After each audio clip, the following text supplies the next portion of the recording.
Yep. And Oh, with sorry. that, if you just do it, it'll turn out okay. Hey, everyone, it is Puck Man Hello. with Caffeine with my two special guests. Introduce yourselves, please. I'm Nestle Twit. Wait, hold on. No, I'm Dapper Dino. I have a channel. It's called Dapper Dino. I do things about all sorts of stuff, mostly creationism, dinosaurs, languages, sometimes weird New Age stuff. Been doing a lot of that lately. Is weird New Age stuff. That's me. All right, I go by the name of Neslik, and or you can call me Nes for short. And I've been a frequent guest here. I've also talked with Dapper previously on nuclear energy, and I help Jackson Reed for making scripts for his videos. So if you want to watch some of the work that I have been involved in, then please go check out Jackson Reed's channel. I am not currently seeing this as live on YouTube. Is everything going all right from the Oh. YouTube end? I do not know. Huh. Because I'm currently seeing it as waiting for Vandalia 1998, but that could also just be me. Because sometimes No, things go wrong it's on me my end. too. Let me reset. Me too. Yeah. No, we have to do it all over again. Yeah. Or maybe not.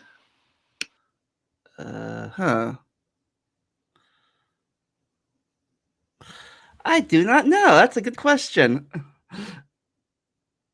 But I see I see a notification where we do see I see it now. thing. Yeah. Streaming.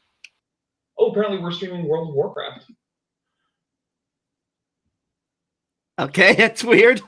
According to Stream Elements. Oh, I see it now. It's there. Yeah, I see us. I also hear us. Yeah, it's cool. Okay, that's. So we were live, but so for some reason my page didn't refresh to catch up. Yeah, but anyway, I think we can go ahead with the main topic. All right, so it's just weird. My PC is still not showing it, but whatever. I guess if you say it's live, we're live. So our topic today is languages. Yeah, which is it's a pretty big topic. Yeah, before you start, I wanted to say that like last week we talked about the speciations of living things. Today we're talking about the speciation languages.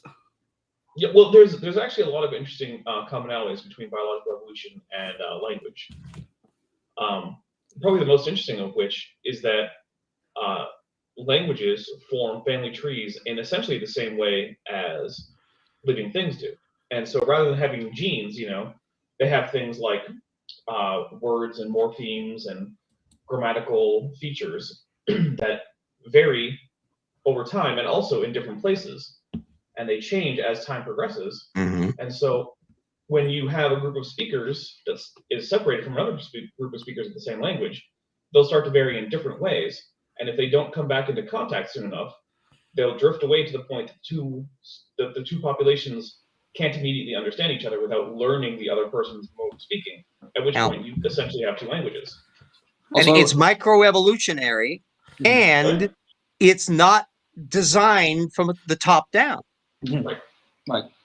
It's something we also talked about backstage before. Like you have some of the design languages, like you have languages like Klingon, and also some of like the language that were designed for the Lord of the Rings folklore. So, and those languages turn out to be very, very simple in their grammatical constructs. The Lord of the Rings ones tend not to be because they were designed to feel like natural languages.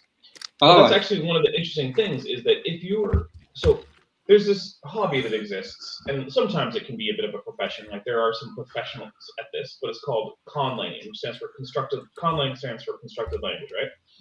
So any language which is the intentional result of a group of humans or one human creating a language that is not just the result of a group of speakers simply communicating is a constructed language. Now, most of them are created by one person, but some of them have been created by groups. A big one. Two that people might know about are the related Loglan and Longebaan, which were both created by groups to be a inherently logical language.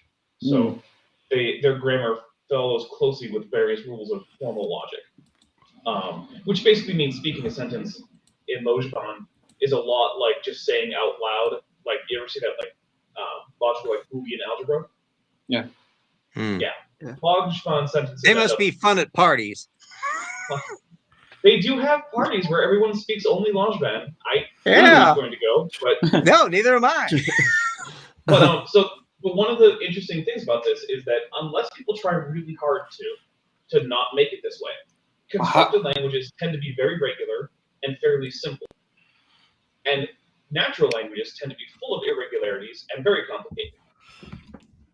And you can even see this in a counterpart of invented chess forms, that the actual natural chess game has a much broader range of variety than the variants that have come on. And by and large, the variants that are invented over the years don't really take off. They're played by just the person that invented them, and then they disappear. There's a whole bunch of great chesses, enlarged chessboards and the like, that went in that realm. Also, Dapper, when I hear RJ or Vandalia, I hear them very loud and clear, but your voice seems to be a bit of softer by comparison. Like, I don't know if you can move closer to your mic, or maybe. I am going to see what I can do about that. I guess I can still understand you, but the dinosaur's down in a bucket.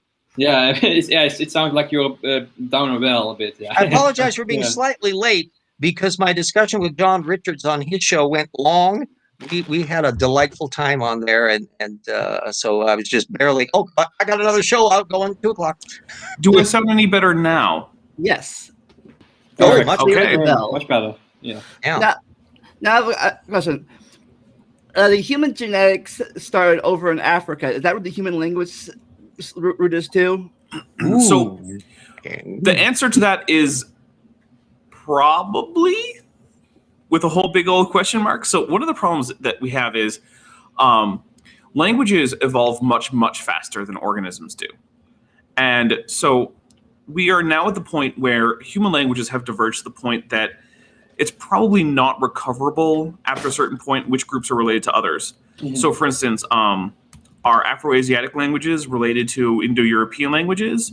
Are Indo-European languages related to Sino-Tibetan languages? Yeah. Are Sino-Tibetan languages related to Austronesian languages? And the answer is just, that sounds very familiar. Any commonality they may have had before is now basically gone because of how many changes that has occurred since then. Yeah. Worse, we don't know how far back in the hominid lines language structures go, because it's software. So we don't know. I would be gobsmacked if the more sophisticated tool makers in the hominid lineage didn't teach their kids how to do the tool making using language of some kind. Yeah. Now, there are some skeletal features that you can associate with language use in a human-like fashion. One of them is humans have a particularly high and sort of vaulted hard palate, and that's to help make sure that the tongue has room to go into different locations so that you can make distinct speech sounds. They also have a particular... Yeah. They also have a particularly shaped hyoid bone that allows for fine control over the vocal apparatus. So you can do fine control of pitch, and you can make all sorts of different quality noises. And so those two things have some osteological foundation, and we do see those things. On the ear end, they can tell from the Neanderthals to some extent what pitch range they could hear, as well as what they could say, which was a bit different than Homo sapiens. Yeah. Oh, so aren't they just human beings? That's what Ken Ham says. Yeah. So it looks like language probably goes back at the latest, I would say, is probably Homo habilis. But it's probably earlier than that too. There were probably Homo erectus languages. Now, one thing is, it's the difference between a communication system that isn't a language and that is a bit of a gradient. Yeah. On some level, even some monkeys may have a very, very rudimentary form of language. What one type of sound says, "Oh, there's a snake in the ground," and one type of sound says, "Oh, there's a very dangerous bird in the sky," or something like that. Yeah. Yeah, we talked about this a little bit last week too. Like, language is one of the first steps in pre-zygotic speciation, because you can't talk the same language, you might not want to mate with each other. Yeah, so that does happen, although English history came about from a lot of people with Norse and Anglo-Saxon intermarrying and interacting, and the language mutating into an entirely new form. That took place over just a few centuries. I'll also say that there's a very large portion of the human population today shares Genghis Khan as a direct ancestor. Yeah. Mm-hmm. Oh, I want to bring very few of his children were fathered with women who spoke his language. Oh yeah, RJ wrapped something up. I'm talking about later. I definitely want to talk about English later. But first of all, Dapper. Yes, that's me. How do we know that all these languages weren't created 4,000 years ago in front of a tower? At Babel, yeah. Well, so there's an interesting thing. You could actually make predictions based on the idea that all modern languages or modern language families, well, that's one of the other questions, is we don't actually have a model for this, right? So did the language families arise at Babel as the various proto-languages? Well, that creates some problems. One of them being that we know that the proto-languages had diverged before Mesopotamian civilization came around. And how do we know this? Well, because we have records of multiple Afro-Asiatic and multiple Indo-European languages around at the time of the Sumerians and the Akkadians. So, get a little bit of a problem there. Further, we actually would expect to see if all the languages originated from somewhere in Mesopotamia, which is where everyone who cares to try is placing the Tower of Babel, or Babel, or whatever, I don't know. If that were the case, you would expect to see various little branches of these language families spreading out from there. Instead, the history of the world shows that various language families spring up roughly in a particular place. For instance, Sino-Tibetan languages spring up in Central and East Asia. Austronesian languages come around in areas around like Indonesia and Australia, right? And we would also expect to see some kind of like a genetic bottleneck. Like, for example, in America, you have less the diversity in dialects compared to in England, where English is much more ancient compared to in America. Yeah, and has been interacting with invading cultures and that have different language traditions. That's been very complicated. The thing that we can also verify the Babel argument doesn't work because the creationists make no attempt that I've ever seen of really showing all those other language systems. They just get hung up on Indo-European and then their brain shuts off. Which is interesting because Indo-European, so there's a few weird things there, right? Creationists really seem to like Hebrew, but they are very, very, very foggy on anything to do with Semitic languages, right? Like, ask the average creationist to name 3 Semitic languages. Good luck. Hebrew. Yeah, Hebrew. Forget about Arabic. Ancient Hebrew, medieval Hebrew, and modern Hebrew. Only 2 of those are real. But yeah, so that's one of those things where like it's sort of like they basically don't actually do any real work on figuring out the kinds beyond what seems like it might fit in the ark. But like, how did the Semitic languages diversify into like Hebrew, Canaanite, Syriac, Aramaic, Tigrinya, Ge'ez, Arabic, Akkadian? Is Canaanite also a separate language from Hebrew? But I thought like the Hebrews were okay. So that's that's a little bit weird, especially now since is Hebrew that the Israelites came from within the Canaanites now. Yeah. So Canaanite is a stratum of language that we can identify in the archaeological record of Canaan. And it does seem to have some genetic link to Hebrew, but it's not clear if it's a direct ancestor or if it might be like a cousin that then Hebrew speakers adopted the alphabet from. It would have to be a close cousin, right? Yeah. So, and that actually is mirroring the ambiguity as to just exactly how the Hebrews are or are not connected to that larger Canaanite culture to begin with in terms of the origin. You can't go by the little fairy tale cartoon that's in Genesis. So yeah, that is a part of that thing there. And also another thing is that the Babel narrative kind of comes out of nowhere. So other places in Genesis earlier, you actually get these genealogies that seem to indicate that, according to this narrative, the sons and grandsons of Noah are going out and spreading into different parts of the world, right? Because people identified with known locations in the ancient world are identified as being, the grandson of this guy named this thing, and the name of the grandson is similar to the name of the people who he, is the progenitor of, right? But then afterwards, you get this new narrative, and it says like, oh, everyone was gathered together in the plain of Shinar, and it's like, wait, didn't we just explain how everyone got to where they are, but now they're in Shinar all at once? And did God just happen to confuse the languages along genealogical lines? And the genealogical lines also correlate pretty well to language family lines. And so it's like the whole thing doesn't really cohere into a single story very well because, spoiler alerts, Genesis wasn't written as a single book. It's a compilation of earlier works and oral histories.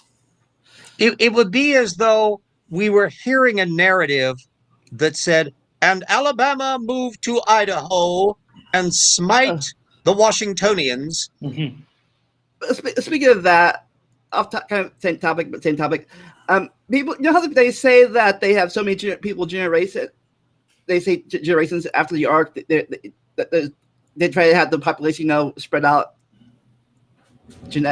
Like so many people every so often years, But isn't after the ark? Aren't people still living like 500 years now? Still? Initially, yeah. They hang on. It's only, and creationists write tediously silly papers, they graph off all the various patriarchs and what the age drop off as they gradually turn into like 60, 70 years old over time. But how can they still as the mythology starts disappearing? And it's like, how can they have like so many people in Egypt? Like 500 people in Egypt built the ark. They bred like rabbits. 500, but people are still living 500 years apart. So it can be like 20 generations. But you actually have a complete contradiction. That yes, they can figure out how to get the present population from just Noah and the kids, and they can extrapolate all that. But then they have too few people to do all the stuff that we can see going on in the world. So actually, they have to have a very high growth rate of the population initially, which then starts slowing down. Otherwise, we're up to our armpits in people by our time. Like so again, they're not being biblical literalists because people don't have kids until like what 300, 400. And they can't be. One of the little points that Jackson and I are mentioning in the new book is that there are multiple versions of the various genealogies in the Bible and various dates that are given of them as to how old they live and when they had kids and so forth. And you can arrive at different dates for creation, for the Tower of Babel, for the Exodus story, for the flood, depending on which you do. And in fact, over time, some of these things have ranged, like hundreds and 1,000 years variation as to what they did from biblical analysis, because the Bible is not a single tidy little document. And creationists know this, but they don't highlight it a lot. They like to give the impression that the version that's presented at Answers in Genesis or ICR is the only true one. No. That's a dicey. Multiple versions of the infallible truth. Yep. I'm shocked to hear that. Back to languages. Do languages have like a ring species of effect, like in biology? Yeah, they're called dialect continua. Yeah. So a dialect continuum will be now they tend not to actually form into rings, just like ring species tend not to actually do this. Yeah. But you will get areas where people in, say, neighboring sections will all be able to understand their neighbors on either side. But when you get too far away, you'll start to be unable to do that. And actually, this happens in a lot of the northern countries that speak Germanic languages in Europe. So like Swedish and Danish and Norwegian form actually a dialect continuum where you can walk between those different areas that speak these languages, or in some cases take quick ferries or things like that, and always be going between two places where the people can understand each other, but getting to places where the previous two places that you went to now can't understand these next three places you're going to. All right. Yeah. So like I said, like there's three cities in a row. in the middle city can understand both cities on each of its side, but the two cities on the side can't understand each other. Yeah, that happens in real life. It's usually not a city. It's usually not as easy as 1, 2, 3 cities. Although in some parts of China it is. Radically Many cities in China transformed because of the fact that we have media. First radio and sound film, and then television and all the rest. That's accelerated the process of language amalgamation and diluting and disintegrating older languages, language variation. Years ago, it's been like 40 years. I visited Atlanta. You would have heard the way I talk as the average language that you would be hearing in Atlanta until you go into a store or somewhere and suddenly you start hearing the more classic Georgia dialect. And I have no idea how far that's progressed now, because population shift and things have moved so much since then. So, Ness, you have anything to say? I like nothing about that. No, but I had a question about about the depot of the earliest is about there is little or almost no commonality between very distant languages. Like there's almost no commonality between Indo-European and the African languages. But I was wondering, like there are some words, for example, the word that we use as infants to refer to our mother and father, like mama and papa. These are very universal, or maybe not entirely universal, but I hear the same words used in like Japanese to refer to the mother and father. Yeah. So there are actually there are a few hypotheses about this. Currently, as far as I know, and it's been a little while since I checked into this, so things may have changed.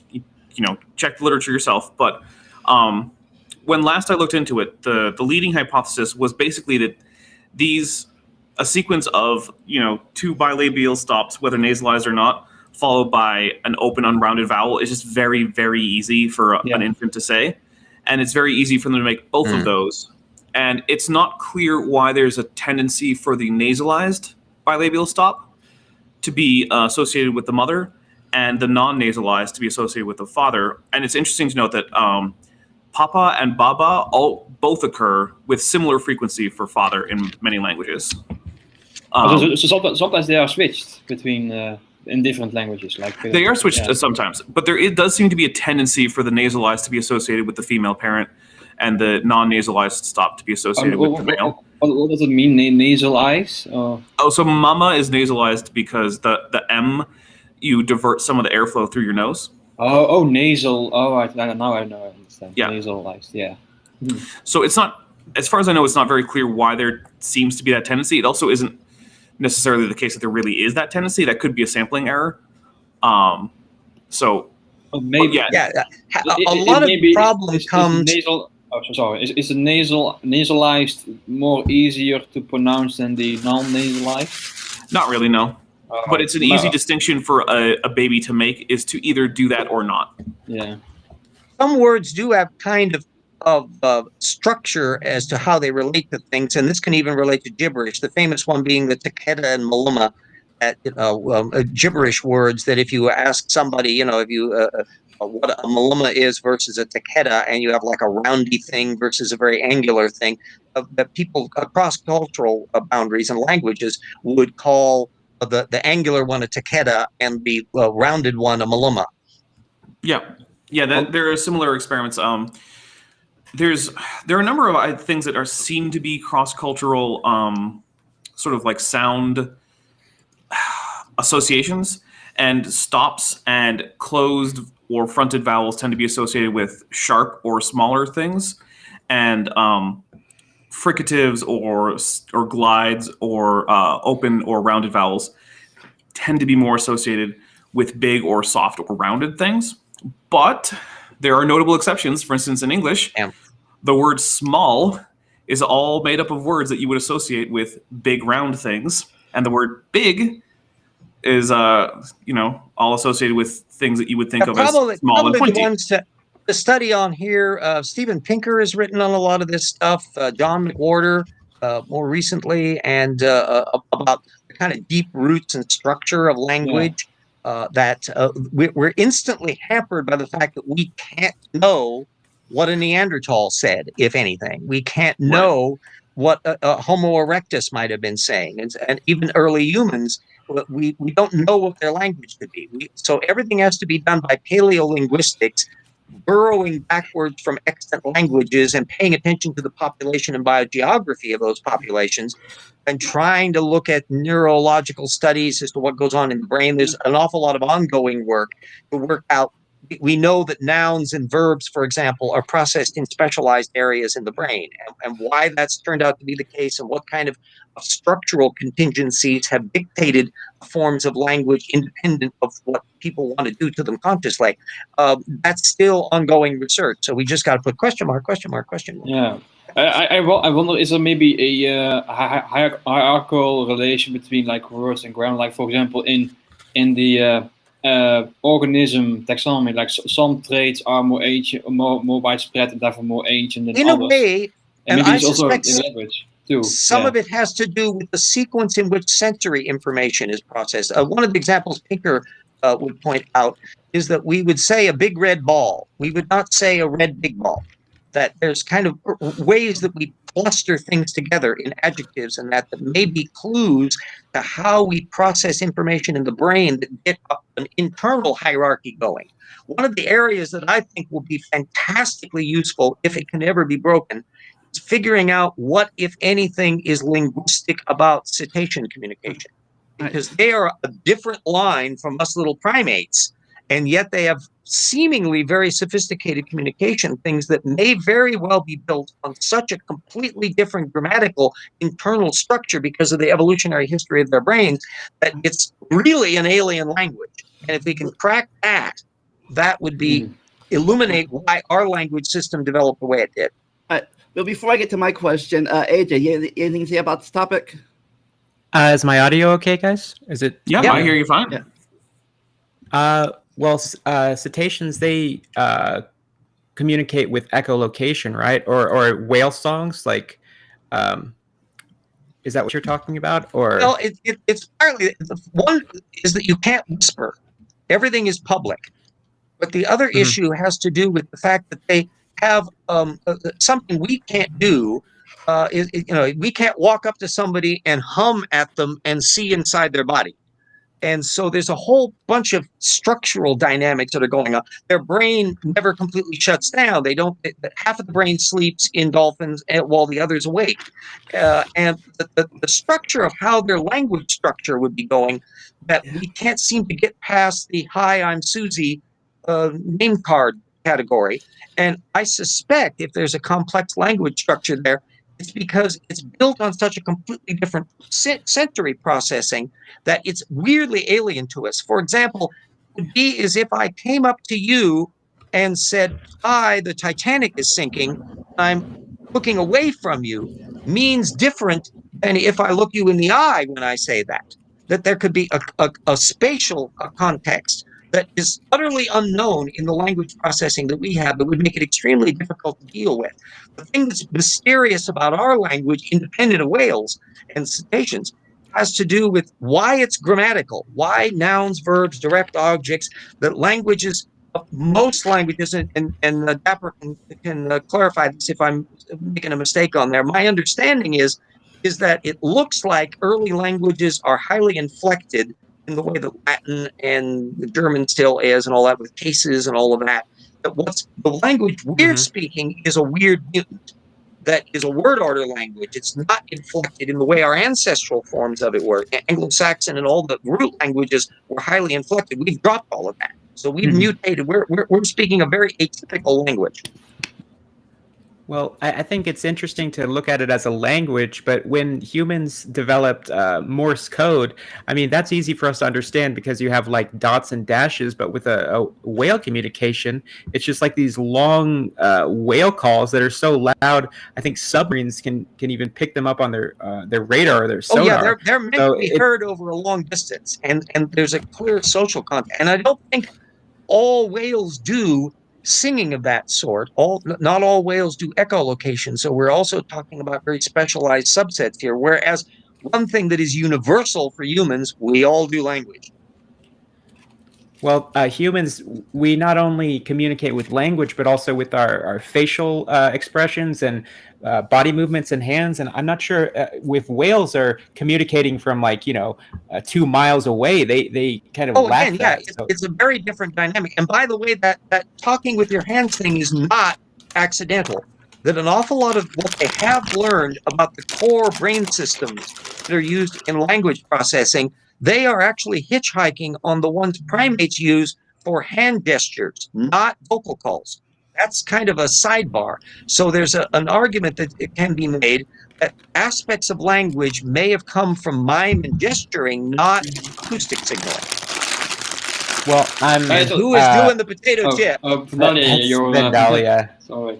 Yeah, I'm curious. Do when whales? I mean, I would assume that they call to try and let a mate know that, like, hey, I'm nearby. Can they tell if it's a male or female from the sound? Like, do we know? How much do they actually know? I'm not sure about that. I don't know. Are we just I don't in the recall dark, anything offhand about it? Like, do we know anything about their sort of language, or are we just kind of guessing? I think the whale's song, in the case of humpback whales, is much more likely to be not a sexual display. Hey, I'm a mate. That's done close quarters. It's they're singing some history, poetry, something that I don't think is having much to do with hey, baby, come on over. I think we should return to the human languages. But speaking of human languages, are different dialects different dialects of languages like this, like the equivalent of subspecies in animals? Kind of. So, one of the problems is that it's hard to define a dialect, and it's also equally hard to define when you have two languages. And what we call a dialect and what we call a language sometimes depends on things like geopolitical concerns more than it does linguistics. Generally speaking, linguists will say that if two people cannot communicate in a common method of communication with reasonable understanding so that they actually mostly understand what the other person is saying, there might be a few missed things, then they speak different languages. However, we have real-world examples of a single language where that is the case within the dialects in terms of what everyone calls languages and dialects. So, for instance, someone from Marrakesh speaking their native Arabic cannot have a conversation with someone from Baghdad speaking their native Arabic. It will be just as difficult as someone from Madrid speaking their native Spanish, speaking to someone in, say, Romania, speaking their native Romanian. It just will not work. Yeah. Like you know that my aunt passed away earlier this week, right? Yes, my condolences.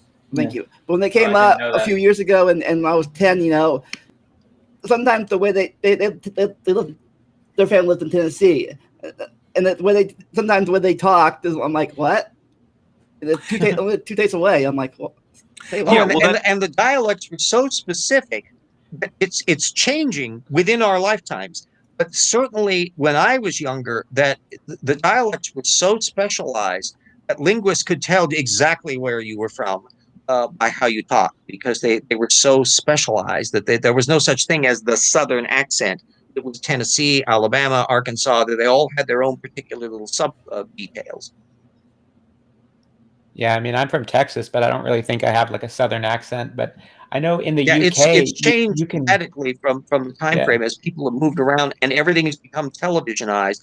I am speaking what has become the standard Western American generic dialect, and everybody else is now quaint locality kind of things. And this is and it's probably no coincidence, because Washington State was settled relatively late in the game and didn't have a lot of baggage, and so people came in the whole Western area is from people moving and consolidating and transforming so quickly that the language is jump-starting in a way and simplifying and tidying and changing in a way that wouldn't happen in a lethargic rural environment where you're only learning the language of the people immediately around you.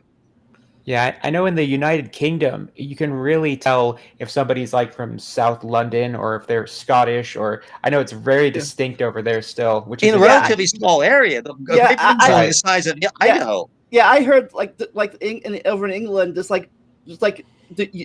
like over in Africa has more genetic diversity than we have over here, but in England they have more like language diversity. This language, and it's also a class thing. Like they have something like received pronunciation, where somebody can tell if you're wealthy or if you grew up like going to a underfunded public school just based on your dialect and how you speak. Yeah, but doesn't the African languages have also like very high diverse words, like because they are more ancient, right, or not? So first, you can't really say that there is an African group of languages. Africa is a very complex area linguistically, partly because it is in fact such an old area in terms of human habitation, but also because it's gigantic. People don't realize just how big a landmass Africa is. But it's a continent. On the one hand, yes, Africa has some commonalities that tend to go across, but one of the things that down. There's a continent.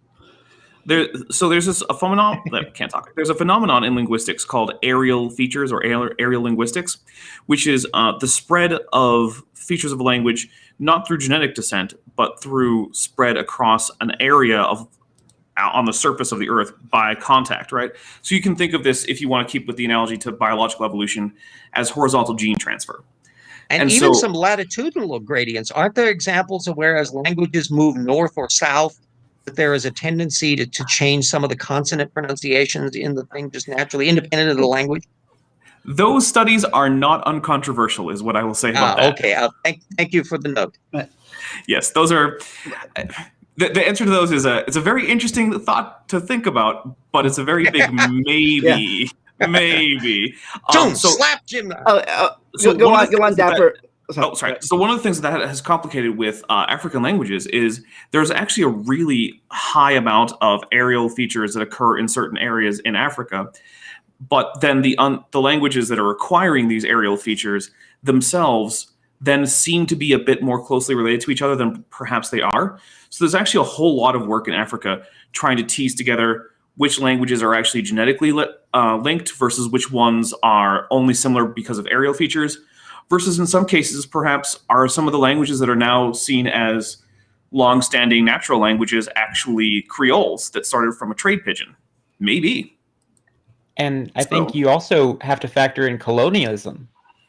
Colonialism. You do to some extent, although the non-Indo-European languages in Africa, the various native languages, weren't really in contact long enough with colonial empires from a linguistic standpoint to have erased much of that character that linguists could use to tease out my understanding is that language travels more on economic lines than political. So you can run the state, if you like, and try to impose your language on it, but it won't have as big an effect on how the language actually operates and what people are buying and selling and who is making the stuff that they're buying and selling. That was certainly the case with English, where very few French words entered the language when they were being run by French-speaking Normans and the like, and Plantagenets. It did as they started to trade with the French in greater areas in the 1300s. So that is a tendency. Languages do tend to follow trade more than they follow political power. So, for instance, there have been quite a few dynasties in Chinese history where the rulers did not speak any Han Chinese language as their native language. In fact, there have been times in various Chinese dynasties where Mongolic or related languages, or sometimes even other types of languages, have become the official court and governmental language of China. And they never really had much penetrating power among the ethnic Han Chinese in terms of getting them to speak these languages. However, there have been cases where certain polities have been interested enough in suppressing native languages that they've more or less wiped out some of them. For instance, Irish Gaelic is not coming back. Sorry to spoil it for all those guys who are big fans of, Irish revivalism. It's not going to happen. After decades and look at India, where the British Raj, English became functionally a handy language that they could bypass their local dialects that have continued to operate. So they have their local languages, but everybody speaks English because that way you can communicate with everybody. Yeah, so that is another thing that can happen. The Irish example is actually one where you've essentially replaced the language. Yeah. Because that is when you get to the point where everyone speaks one particular language and it's the easiest language to speak, people tend to stop speaking other languages at home, even if they're their native language. And so that's the situation that you have in a lot of places where English or Spanish are replacing native languages. So for instance, in places like Mexico or Brazil, you get Spanish and Portuguese edging out many native languages. It's actually the case you that still have some antiquarians and local populations. You still have Mayans spoke in Yucatan area. You have Native Americans here who still do their native language, although in many cases, a lot of them are worried about the fact that the main speakers of them are the grandparent that's about ready to die off. Yeah. And then by the end of the 21st century, there probably will be fewer than a dozen native languages left in North America, which actually have native speakers. Well, I know South Africa. They have a very distinct sort of English accent that almost sounds British. It's like, I'm from South Africa. South African is also a derivative of my native language, like the Dutch. Well, and the Southern American dialect is, and again, if I'm making a goof up here, a dump on me, Dapper, but my recollection of it is that it's an amalgamation in part of the particular regions in England where a lot of people came in, Cornwall and others, and mixed in with the African languages of the various slavehold peoples that they enslaved. That they were the ones, the mammies that were raising the kids and all of that. That generated structure and dynamic of what we call that Southern dialect.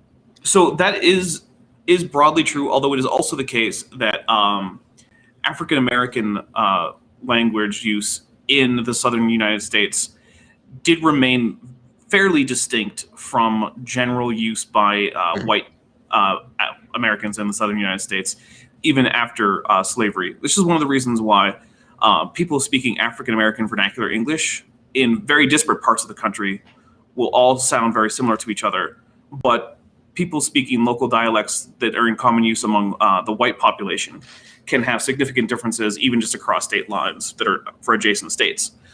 Part of that is that differences in language don't just come from regional dialects. There are also dialects that can come from things like social class or standing or even profession. And so speaking in a dialect, so speaking in a dialect associated with a different group of people that are in the same region but have a different identity, whether it be cultural, class, or whatever, can tell other people information about you without you needing to express it. So it can actually be useful. So for Laurence Olivier style Shakespeareese is actually Oxford, Cambridge English. It's a very narrow social class. And I've seen a thing where they reconstructed what Shakespeare would have sounded like in London in the 17th century, and it sounds more like Cockney. So, for example, in the southern United States, if you were to speak in the way that most white people at the time were speaking, you would be associating yourself with that group, and that could send different messages. For instance, if you're visibly white, it could simply be sending the message that, hey, I'm a white person, even if legally, because remember, during much of the history of the United States, they had legal definitions for who counted as white, and many people who looked white didn't technically count.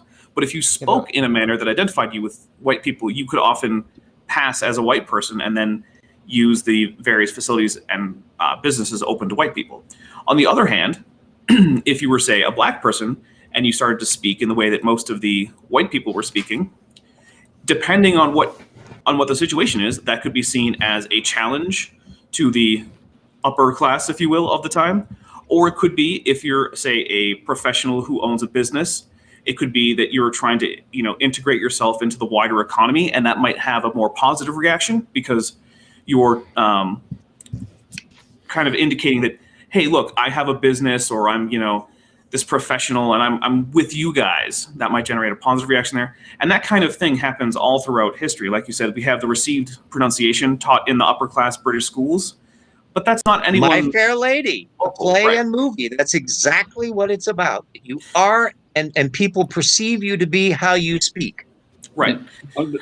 There's also an interesting, like we mentioned about how, different words or different aspects of languages tend to be traded between different languages. Like, for example, in in English, there's an interesting pattern to see in the names we give to animals and the names we give to the meat that we have. Like, for example, Yes. in my language, when we refer to, let's say, the cow, we refer to the meat as cow meat. We don't refer to a different name like beef, for example. In English, you go to you go to the zoo and you speak English, but when you go to the restaurant, for some reason you start speaking French. Right, but I think that beef, you can familiarize. I think isn't beef from the French bœuf? Yes. Yeah. And that reminds me of my next thing I'm going to bring up. You mentioned horizontal gene transfer earlier. Is there a difference between the English language pre-Norman invasion and post-Norman invasion? Oh yeah. Yes. It's basically the difference between Old English and Middle English to a large extent. Yeah, and it's one of the great transformations of language structure. Anglo-Saxon is a Germanic language, but then again, the Normans were speaking French, which is basically an odd distillation of Latin that's knocked in. And then what really kicked things off was the fact that there was a wonderful series that was done way back, I think in the 1970s or 80s, on the origins of language. It was done on PBS, and they were investigating this whole issue. And if somebody from a Norse settlement and a Saxon settlement wanted to buy a horse or sell one, what did they say? Well, they had a lot of common vocabulary, ferde for horse, but was it ferden, ferde? Because they would have different cases to describe more than one horse. Are you selling two horses, one horse? And so it was just easier to get rid of a lot of that and mutate into a new language structure.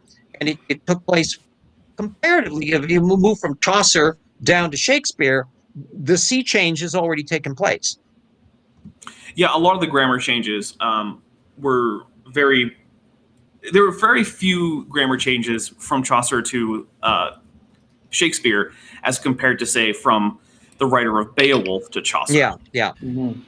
Well, that's one of the common explanation I hear for why English has a different name for the meat than to the animal, like beef and like beef pork compared to a pig and cow. It's probably the case like when the farmers, the ones who were in charge with raising the animals, they refer to them in the English vernacular.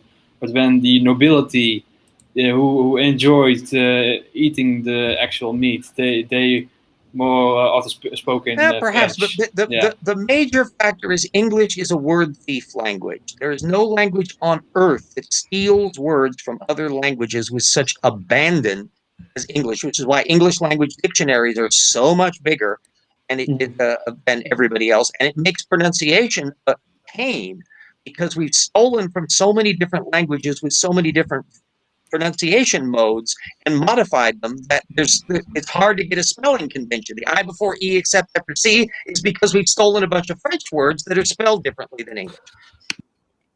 Also, there are more exceptions to that rule than words that follow it. Exactly. Well, I will say that English does have an unusual capacity with that, although it is not unique in having that capacity. There are, in fact, languages out there where the majority of the words used in that language actually come from languages that are not genetically related to it. Yeah. So, for instance, there are a number of Mongolic languages where it's very clear they're Mongolic because they have sort of the classic Mongolic language structure. So they're highly agglutinative and they have a similar consonant inventory and such. But many of them have replaced more than half of their basic vocabulary with Sino-Tibetan or Slavic words. Is it precisely because they've been so migratory? They're constantly bumping into other cultures? So migratory, and also spent so long in close trade contact with other groups, and also because economics again. It's been a very, very, very long time since any Mongolic-speaking population has been in political control of their own state. Can you define that word you said? It was like they're agglutinative. What was that about the Mongolian language? So agglutinative is there are. Now, like most things in language, the borders around these terms are fuzzy and these are oversimplified, but there are three kinds of ways that languages tend to encode grammatical function in words. The first is isolating. English is actually a fairly isolating language. English does very little inside of a word to tell you what the grammatical function of the word is. Mostly, it just is like, oh, we have a plural ending, and we have a few verb endings here and there, but mostly, words just stay the same in English. Now, say, the Han Chinese languages are extremely isolating. In fact, I believe Mandarin has one morpheme in the entire language that is actually affixed directly onto a word rather than being a standalone word. One in the entire language, which is very unusual. The next one that you get to is you can get to agglutinative languages, in which you take a whole bunch of suffixes or prefixes or sometimes even infixes, which is rare, but it happens, and you shove them together and you get a big old word, right? So in the real world, Turkish is probably the most well-known agglutinative language, but the Mongolic languages are also highly agglutinative, as are the other Turkic languages that aren't Turkish. It's also interesting to note that even though people in Turkey are often associated with Arabic because they are mostly Muslim, but Turkish is actually not an Arabic or closely related to Arabic, right? Turkish language. Yeah, Turkish is not very closely related. It's not related at all, really. Yeah. So now there's the other thing that you can do where you have, and now the word is escaping me. What is that? I'm sorry, I'm having a bit of a brain fart. Dino brain fart. I know. Oh, well, while you're in fart mode, I'll offer my favorite example from English to German. I figured out the issue of. If you get out. Yeah. So there's also fusional, where you take a whole bunch of different concepts in grammar and you smush them into one little affix, right? So in Spanish, you have a verb like comer, right, to eat. But if you say como, that indicates first person singular subject on the verb, as well as present tense simple aspect, which covers habitual as well as continuous aspectual cases, at least in the present tense for Spanish. And it also tells you the mood. It's the indicative mood, not the subjunctive mood. So that one letter gives you all of that. Whereas if you were speaking, say, a Mongolic or a Turkic language, each one of those little functions would probably have its own extra suffix or prefix. So, real fast. So VB, you wanted to come on. We're talking about the English language. Tell me you wanted to talk about. Oh yeah. So I commonly study Old English history, so I just wanted to come in about the English. And then when I got here, we'd moved on. Oops. Well, hey, we can go back to English. It's a language that I know fairly well. Mm-hmm. Yeah. Well, it's interesting how our modern dialect actually comes from multiple different Old English dialects. That's true. Like our word "speak" is the West Saxon dialect. Everyone else in Old English would say "spreka." That's actually the same word that we use in Dutch. Like we like when we say talk, we say spreken. Yeah. Spreke in German. Yeah, but for some reason in Wessex, they dropped the R and lengthened the E. So spreke, and that eventually becomes speak in modern English. Our word I comes from East.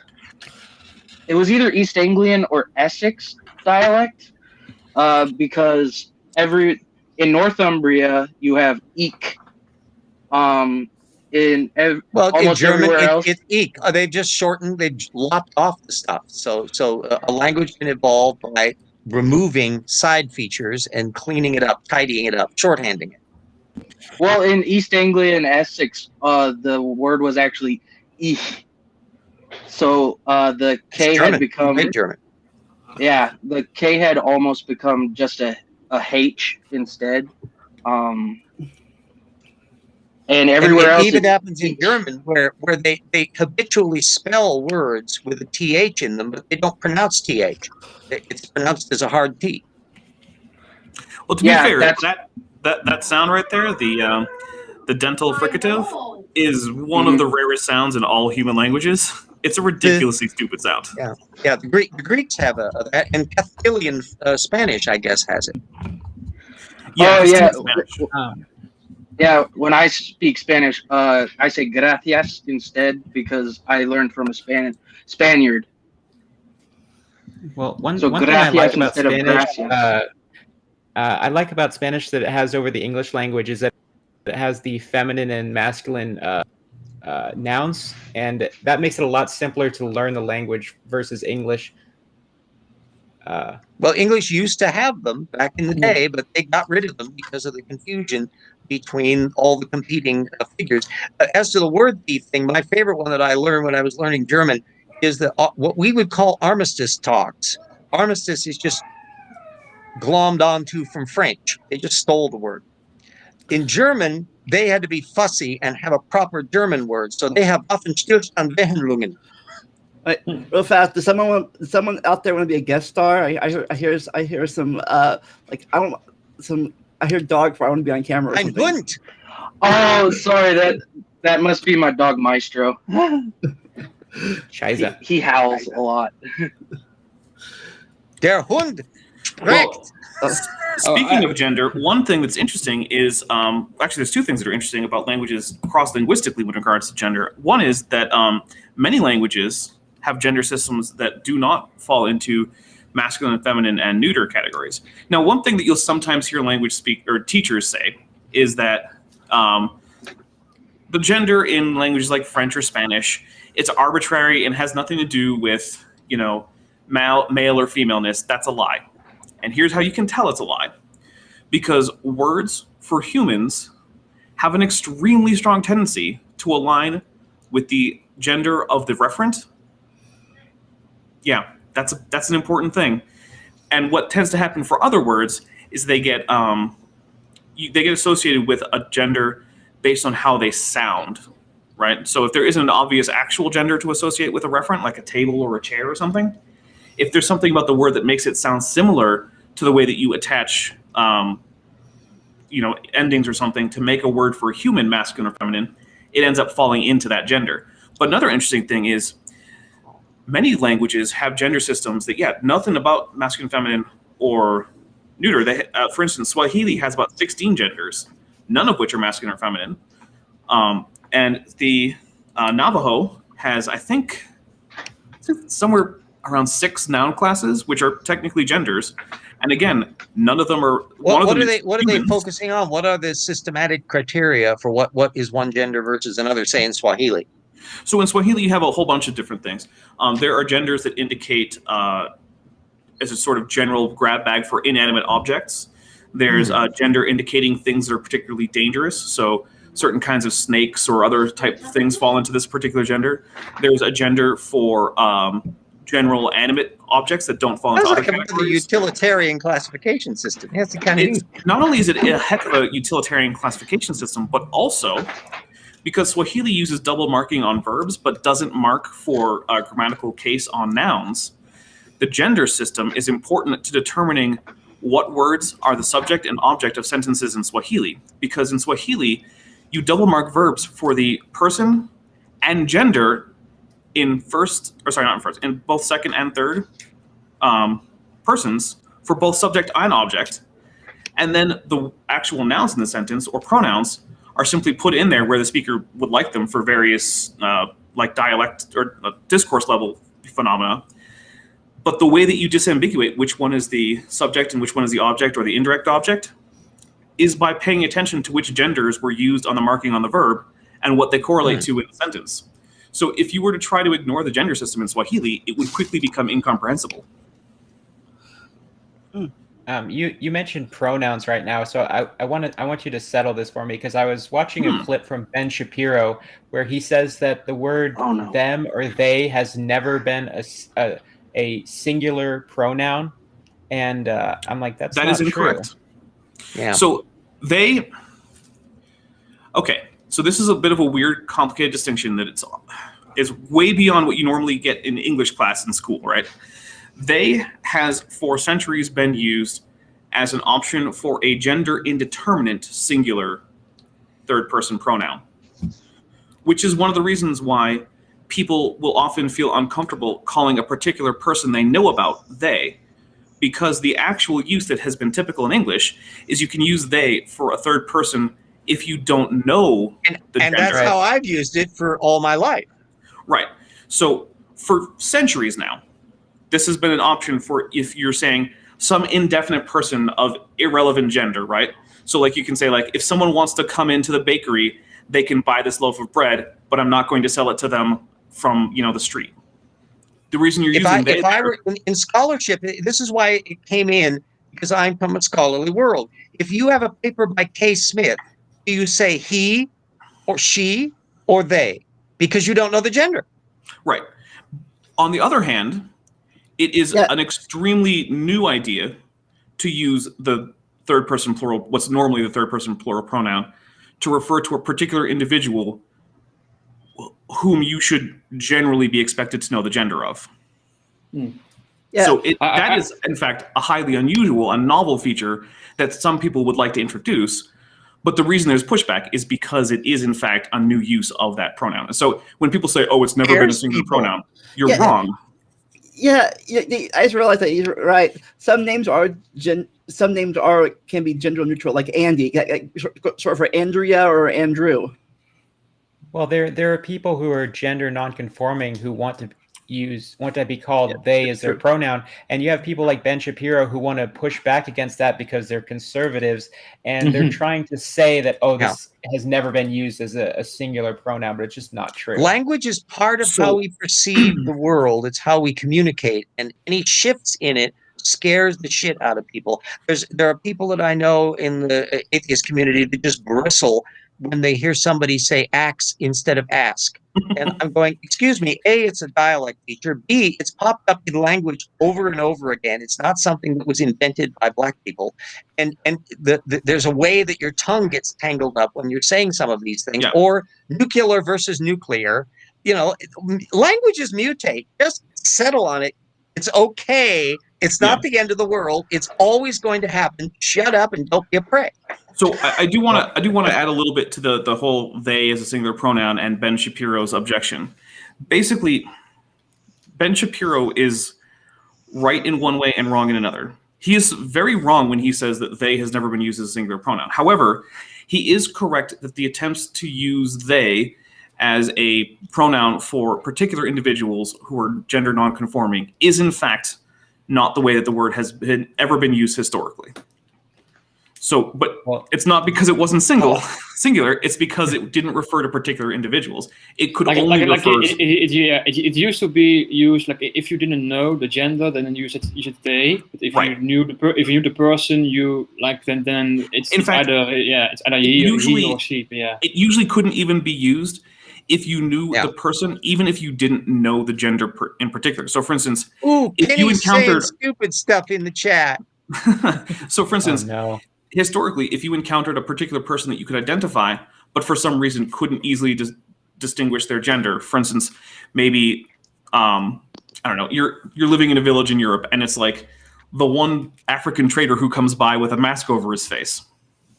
You actually might use he or she, or just default to he or something, but you still usually wouldn't use they, even if you didn't actually know that particular person's gender, because it's generally been needed two things. You need to first not know the gender of the particular person who's you're referring to, but also you generally can't know who the particular person is. And so that is when English historically has used they as a singular pronoun, at least semantically. Grammatically, it's still usually used with plural verbs. So for instance, you would still say they are, even if you're using it as a singular pronoun semantically. Grammatically, it remains plural, which is another reason why it feels weird to use it to refer to individual people who you know as a particular person, even with the gender nonconforming, where it's not easy to use he or she. So there is a really good reason why it feels weird to most English speakers to refer to, like if RJ was like, please use they to refer to me. Most English speakers would have a very hard time remembering to do that. 20 years from now, nobody may give it a thought. And to show you how things have changed, raise your hand if you've heard of course, those on Dapper can't do that there. If you know the word humongous. Humongous? When did that come into play and where did it come from? A few decades ago, who knows? Nobody knows, but I can remember when it occurred sometime in the early 1970s. When I was growing up, there was no word humongous. Starting around 1974, I started hearing it peripherally. By the 1980s, everyone was saying a word. Somebody, somewhere, said the word humongous to somebody out of thin air, and they liked how it sounded. That rat wasn't big. That was a humongous rat. They liked the thing, and it took off, and it mutated and shifted. That's what happens with they. That's what happens with anything else. And whether if you don't like it, but other people use it, just get used to it, kid, because it's what's going to happen. What's like the word gay? Like back in the 60s, it was words change meaning. Although it's like the Flintstone songs, the Christmas songs. You know, gay meant happy and stuff. Gay apparel, totally different meaning now. And then the now it's like.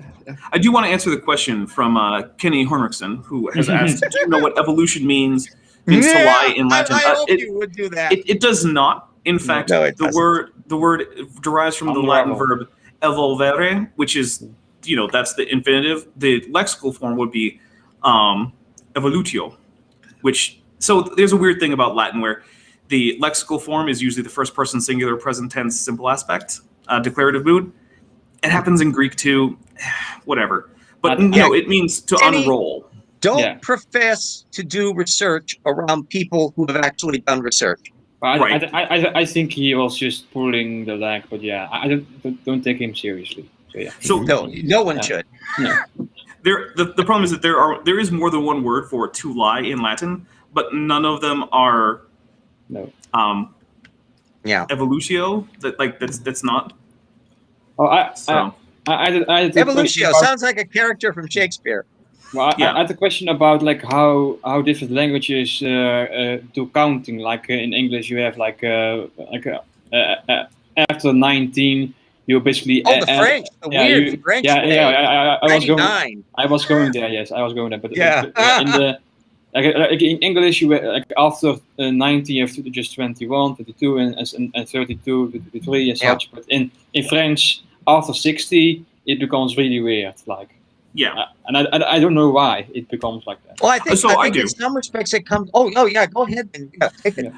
So Latin primarily used a base 20 counting system.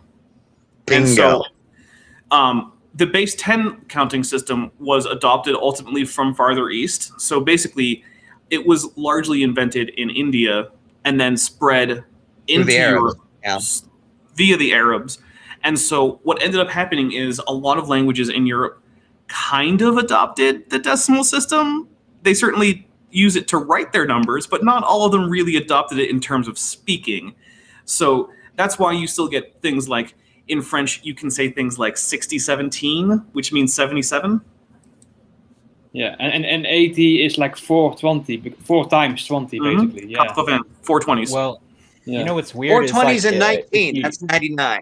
Yeah, if you're doing the places that people come in a race, after second, it makes sense, but you have first and then second, which doesn't really make sense. But then you have third, fourth, fifth, which actually don't match up with the numbers. To make sense. 3. It's also the case. In my sometimes I get this because of my native Dutch language. I get this often switch around. For example, when we say 41, we say 140. Mm-hmm. Yeah, right. Weirdness like that is typically where languages have amalgamated things without bothering. It's just because how people speak. The languages operate as social interactions, and they have a drive and inertia that operates to some extent based on our physical capacity to say certain kinds of sounds and what we're expecting to hear. And they just flow along stochastically, mutating, shifting over time as to what's convenient or not. We bring words in, we drop them out. Ain't got passed in as a terrible, you must never say that. It was just an old English contraction for am not, but it came to have connotation from the prissy little word police in the 19th century, and these things happen. So embrace the flow, man. About the difference in counting system between Dutch and English, like we say 140 and you say 41. Which one did the switch, or did we did the switch? Maybe. So now maybe the Venerable B can back me up on this because it's been a little while, but I seem to remember that there were multiple options for combining larger and smaller numbers in Old English. So a lot of times you would end up counting by dozens and saying like a dozen and six, or six and a dozen, or a dozen and a half. Then other times you would end up counting more or less by tens. And in many cases, you could say 1 and 20, or you could say 30 and 1. Or 20 blackbirds. That's kind of a fossil in there. But the German is the same way. It's 41, not 40. But speaking of that, I hate to say this, but Kitty brought something I wanted to talk about. You know how French is like a root of Latin, right? But weren't the Franks a Germanic tribe? Yes. The Latin replaced Frankish. I mean, so the thing you have to remember about the Roman Empire is that for a lot of its extent, Latin was the language to speak if you wanted to get the lingua franca. Right. Exactly. So if you didn't speak Latin, you weren't going to get very far. And the other thing was, it was recognized across at least the Western Roman Empire. If you could speak Latin, you could get by pretty much anywhere, even after the fall of Rome. And so one of the things that happened Greek is that used to be farther east. That played exactly the same role. So if you were in the Western Roman Empire, in any of the areas that had been conquered for a few centuries, Latin was the language that you should probably learn. And just like it happens in some cases where we have native languages in areas being displaced now by, say, Spanish or English, it's one of those things where it's easier to speak Latin with everyone. Everyone knows Latin. Many of them speak it better than they can speak Frankish, because that's just something the old people speak at home. Oh, and all the Christian services, any things that would be done would all have been done in Latin anyway. Interestingly enough, less true in the East.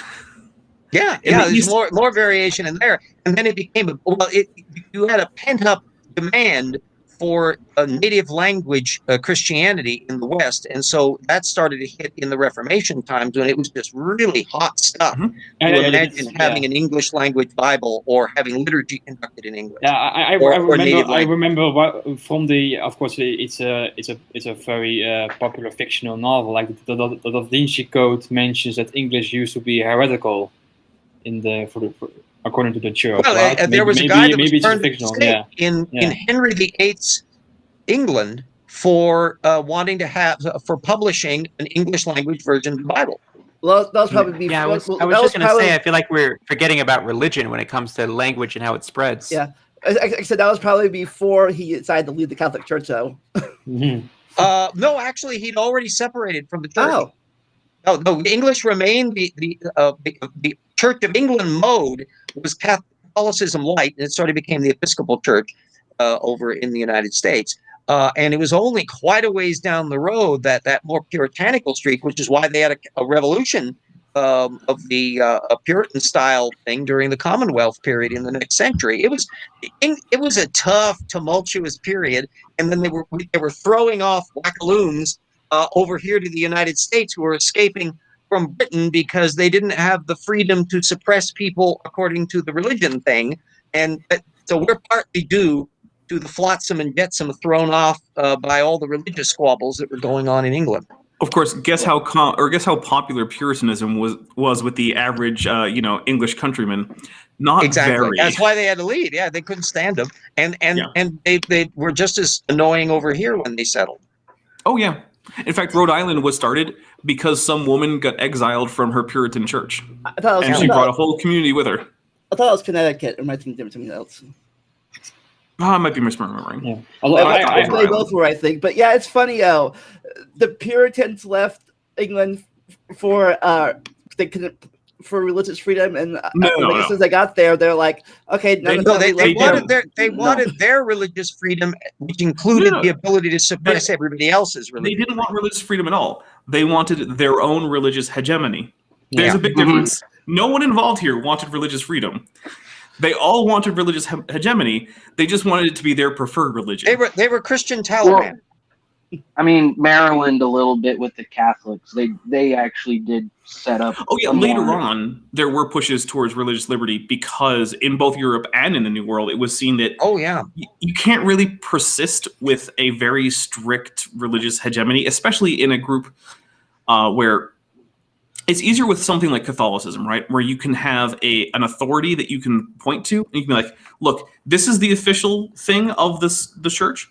But when you get to Protestant ideas where everyone's supposed to be able to read the Bible and it's supposed to be clear and they're supposed to be able to understand it as, the clear teachings of God, except every Protestant comes up with different conclusions about the clear teachings of God.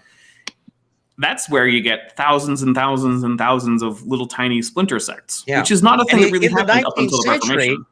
In the 19th century in the United States, Protestants got on the take prayer out of schools bandwagon because as more and more Catholics came in, many places, if you went for the majority, they would be reading from the Catholic Douay Bible, and they didn't want that.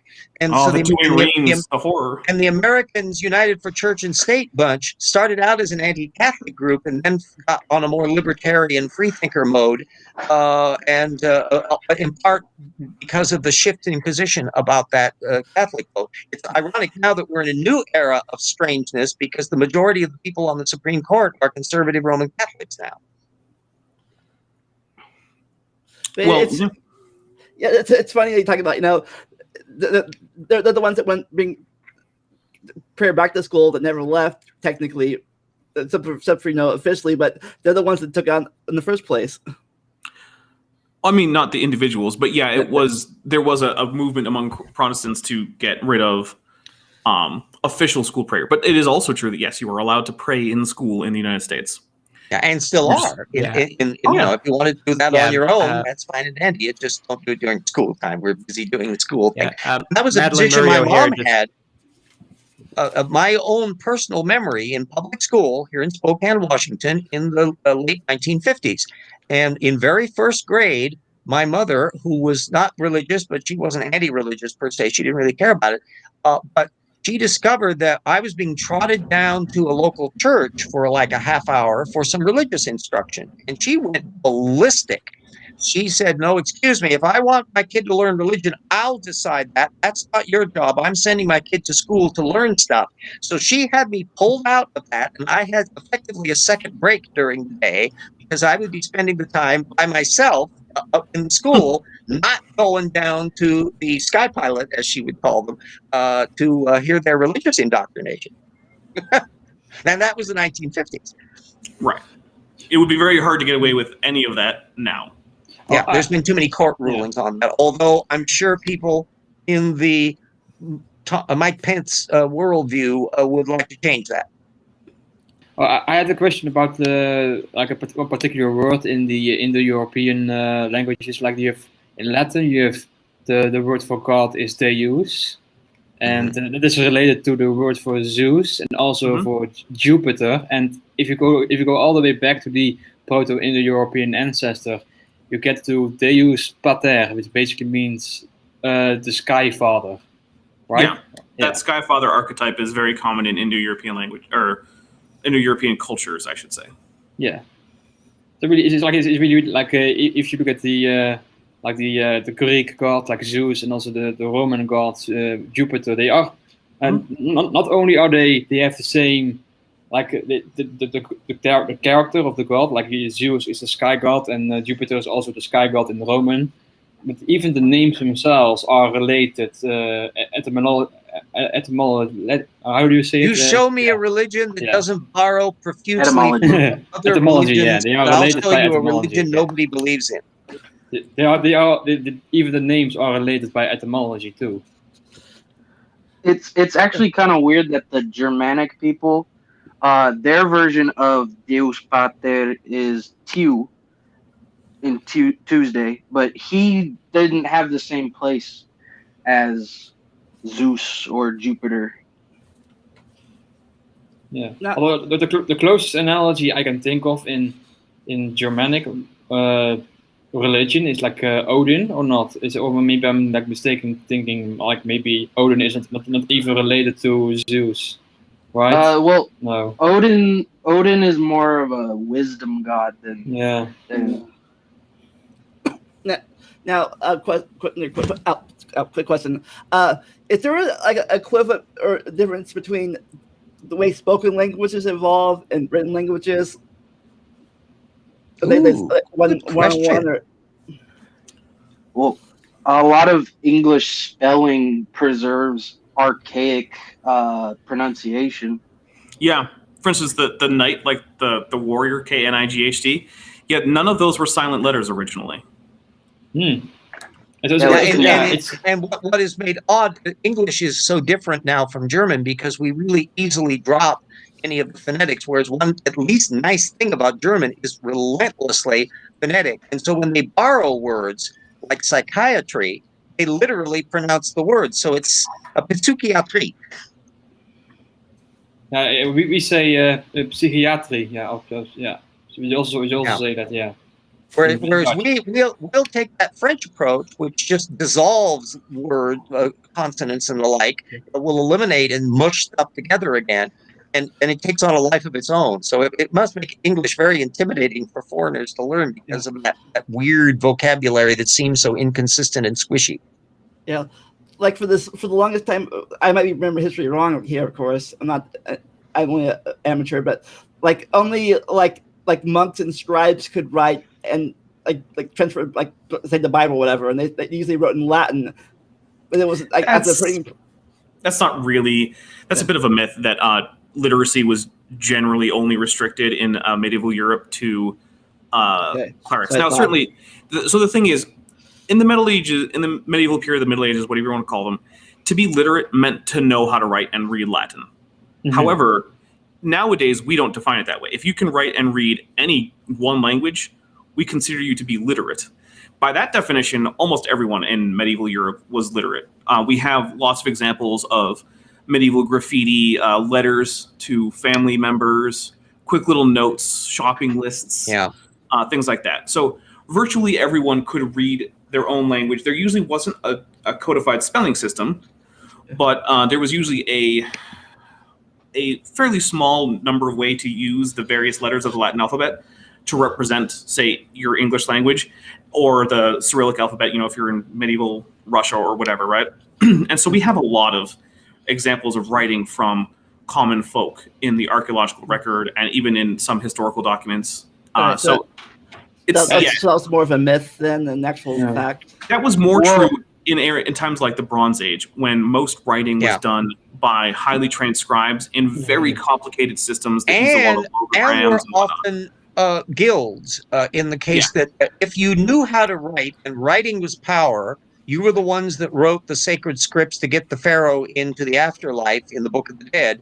You guarded that enormously. And after all, to the extent that writing in Mesopotamia, for example, was developing as contracts and record keeping and the like, if you could read and your other person couldn't, you could cheat easier. So there was a lot of incentive to deal with it. Where things really transformed was the development of printed books, which greatly expanded the range of things, and people could learn to read on a scale that they couldn't when you didn't have easily available books.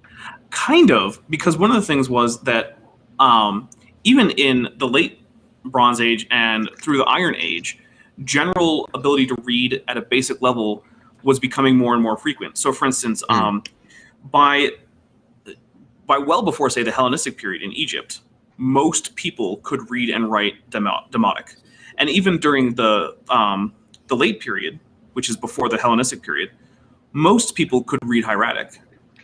And so you could get commoners who would scribble down notes in hieratic, which is a very simplified cursive form of hieroglyphics. But most of them couldn't read the monumental inscriptions written in the full hieroglyphics because the simplifications were so far separate. Right. So it really is, and also we have things like late Bronze Age, early Iron Age inscriptions in places like Mesopotamia and Canaan that are basically just like local graffiti or requisition requests from local forts to some central authority that are written by just some soldier. Yeah. So it's really the case that writing and reading is actually a fairly widespread phenomenon through a lot of history in a way that we don't really think it is. But the thing is, the reason that you have this scholarly scribe class is because often they were writing a language that other people didn't know or using a writing system that other people didn't know. So in Egypt, everyone was basically speaking Egyptian, but only the scribes could write hieroglyphics because only they were trained in the thousands and thousands of signs. Or you have situations where, like, okay, any old person can scribble something in Gaulish, But if you want to have a contract written up, it's going to be in Latin, and you're going to need a scribe for that because you don't speak enough Latin. Yeah. I think a counterpart to that Egyptian context would be China, where there was a great deal of literacy, and indeed the whole bit of Sung Dynasty's civil service reforms was that literally any Joe Schmo or Wang Wu from the countryside could take civil service exams, and even their texts would be copied over by professional scribes, so you couldn't tell from the handwriting necessarily that they were a local, although the phrasing and thing would probably give them away because of the class. I think Nadia wants to. Yeah, go ahead, Nadia. I don't think you want to ask something here. Yeah. Back to the Egyptian stuff, and we all know about talking about the what people call the 2 dark ages. We all know about the quote dark age after the fall of Rome, which didn't exist, by the way. Yeah, but then there's also let's call it a dim age. Yeah, but I also heard about it's a dark age. It's a dark age if you really like monumental architecture and it's working really not aqueducts. Well, but it's really not a dark age in most other areas. Yeah, but I also heard about in early Anglo-Saxon England, it definitely was. That's fair. But let's definitely well, they were out in the suburbs. That's actually a place where only monks could read and write. And you don't get real reading and writing amongst the populace until Alfred the Great. Oh yeah, but I also heard about an earlier dark age after the fall of the Bronze Age, where writing and stuff became like a little less known after that time. So there's the late Bronze Age collapse, which results in first its cause is a little bit iffy. There's the traditional story that the quote unquote sea peoples come in and ravage everybody. But the chronology doesn't seem to really line up very tightly. And also the late Bronze Age collapse seems to have happened at slightly different times in different places. But by the end of this period, most of the international trade routes between the major players of Bronze Age... There's a climatological impact to that as well, and possible volcanic eruptions. There's a whole bunch of factors that have been dragged. Was it 11,000 BCE, right? It was around that time, yeah. Well, like I said, though, I've heard that the climate change may be the cause or something. Yeah. Anyway. So what current thinking is that a lot of these sea peoples were probably being displaced by some kind of climatological phenomenon, and then that was them trying to find new places to live was increasing the problem with the climatologically caused, problems in the actual settled empires. But anyway, by the end of it, you did have a significant decrease in literacy, but generally speaking, you didn't lose literacy in any of those locations. So there were still people who could write in Greek or Etruscan or early Latin or Egyptian. Yeah. Right. So they didn't. Yeah. It was never actually lost, the knowledge of how to write. And Atheist Jr. asks a question about why Old English, which by the way, not Old English. That happened in modern English. Yeah. So basically, there just used to be a version of S that was the long S, and it was tall, but it also usually descended. So it was basically bigger than most capital letters. And to modernize, it looks a little bit like an F. And the small S that you see was usually used at the end of words, which is actually a similarity that kind of writing has with, say, Greek. So sigma has 2 forms. It has a little circle with a tail off to the right. If it's in the middle, all an F is a fancy stretched out S, and you still see it in the Declaration of Independence, where the double S is spelled SF or FS. Yeah, Old English is only from the time that the Anglo-Saxons were invading England to about 1100. So, yeah, Shakespeare is modern English. It's early modern English, but it's modern English. There's a word inventor. Boy, Shakespeare just and spelled his own name in 18 different ways, and that's it just drives people nuts because of how fluid they were. Because a lot of the conventions for spelling hadn't settled in yet, and so what it comes to be with printed books and newspapers and dictionaries eventually. That starts crystallizing and forcing the language into the approved forms, the standard spelling, the correct versions that then give people fits in subsequent times because you're not supposed to do it. So we talked about how English went from Old English to medieval English from the Norman invasion. How did they get from medieval to the modern English we have now? So going from modern or sort of middle to modern English it's actually not a very. There aren't that many interesting stories, honestly. It's mostly just ordinary language change. So you get things like you get semantic shifts happen as they just do. Words can change in meaning, like we talked about earlier with some words.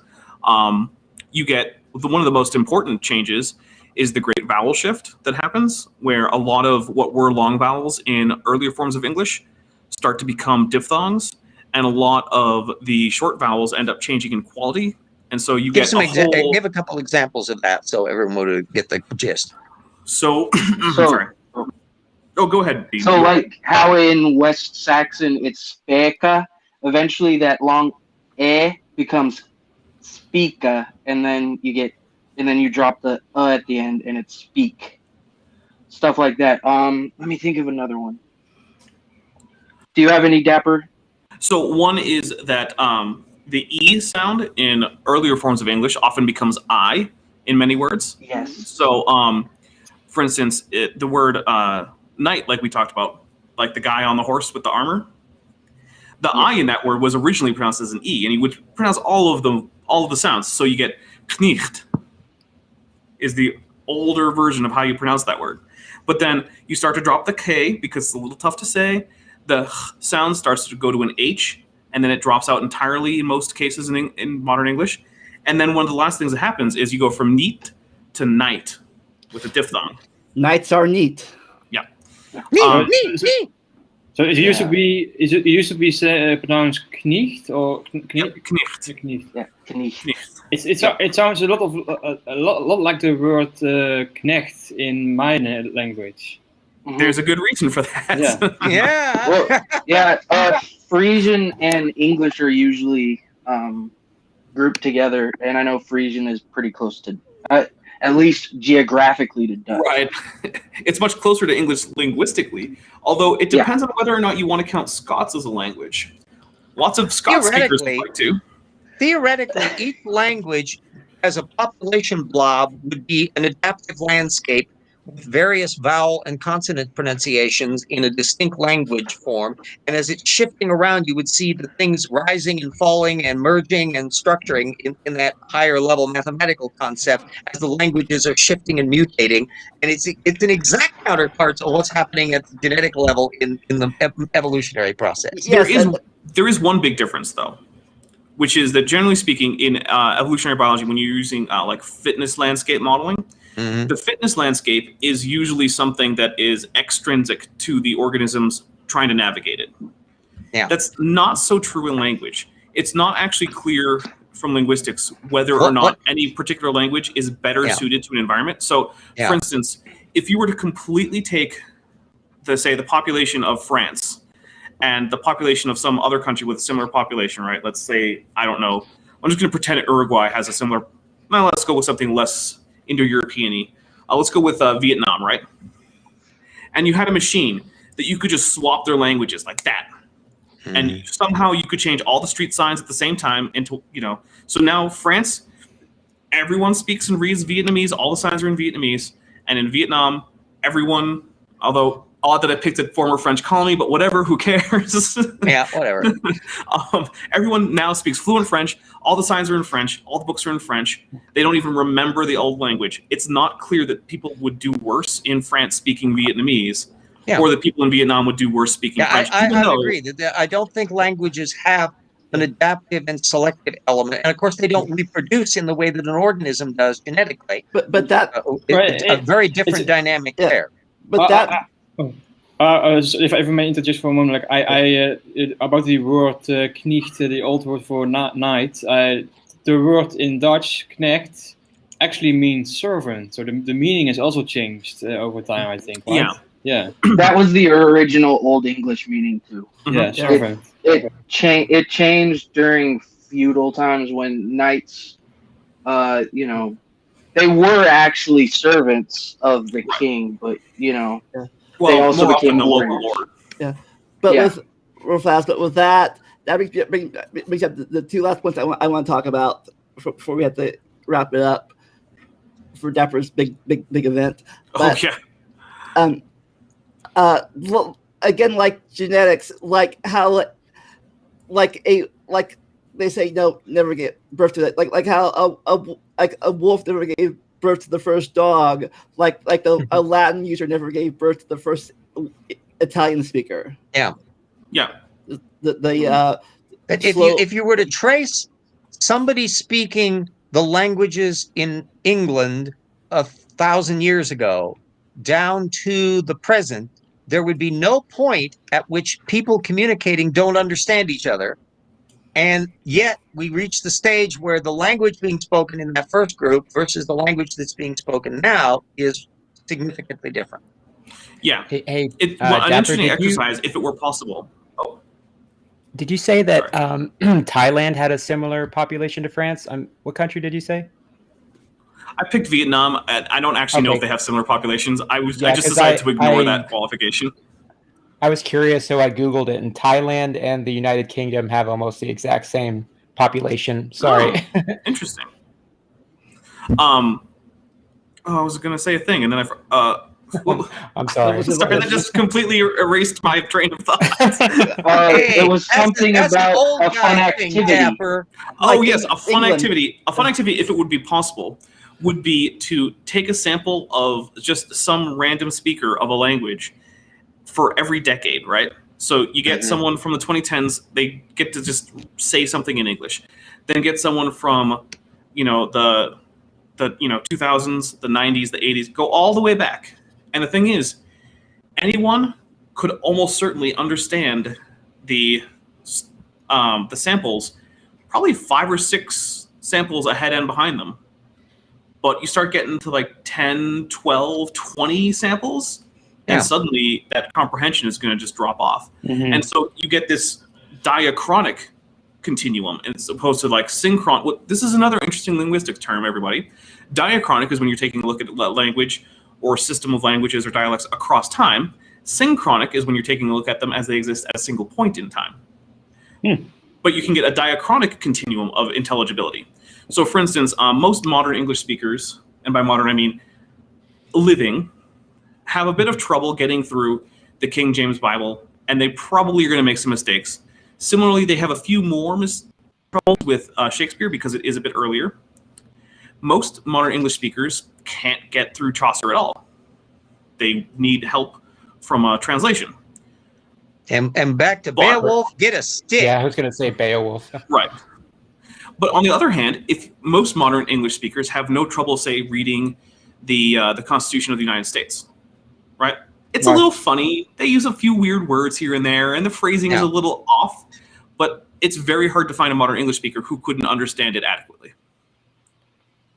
Except in the government. Ayo! Have you ever tried to read A Clockwork Orange? Orange? No coincidence. I don't know of anybody in the creationism field who would believe in the Tower of Babel distribution thing, who has contributed or is currently active contributing in any way notably in the field of linguistics.